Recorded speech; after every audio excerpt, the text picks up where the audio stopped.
आज आमच्या गावाकडे जून महिन्याचा पहिलाच पाऊस पडला होता. तर नमस्कार मंडळी, कशा आहात सगळे? खूप दिवसांनी माझा आवाज ऐकताय ना? तर माझं ऑपरेशन झाले त्यामुळे सध्या माझा आराम चालू आहे. पण आज म्हटलं चला एक व्हिडिओ बनवूया. तर आज आमच्या इकडं ना पाऊस पडला आणि संध्याकाळच्या वेळेला पाऊस आला होता.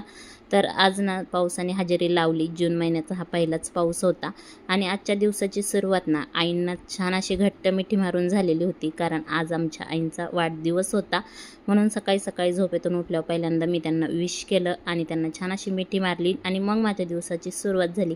ऑपरेशन झालेलं आहे त्यामुळे ना सध्या खूप आराम चाललेला आहे आणि आईंना थोडीफार मदत पण करते कामामध्ये. तर ना आमच्या गावाकडे ना पेरूच्या झाडाला एवढे सगळे पेरू आलेले आहेत ना की वरची खूप मज्जा चालू आहे. रोज पेरू खातोय आणि मला पण पेरू खाऊशी वाटते, पण जास्त काही खाता येत नाही ऑपरेशन झाल्यामुळं. पण मी पण थोडंसं खातेच आणि एकदम ताजे असे पेरू आहेत झाडावरचे, खूप छान आहेत.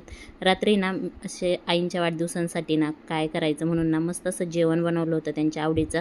आणि गावाला इथं पाऊस संध्याकाळी आला आणि सकाळपासून शेतातली कामं चालू होती त्यामुळे केक काय आणताच आला नाही, पण असं छान जेवण बनवलं. सेलिब्रेशनसाठी केकच हवा असं काही नसतं. त्या व्यक्तीच्या आवडीचा स्वयंपाक जरी केला ना तरी सुद्धा एक छान सेलिब्रेशन होतं.